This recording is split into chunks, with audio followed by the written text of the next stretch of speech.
Hi everyone, welcome back to another video from Crazy Gamer.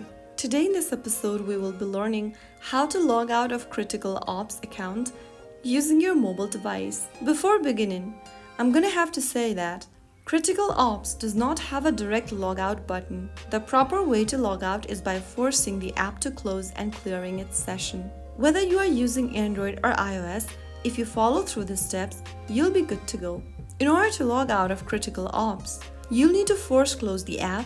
On your mobile device, whether it is Android or iOS, swipe up from the bottom of the screen and then you will see the app card. On Android, click on the close button to force close the app.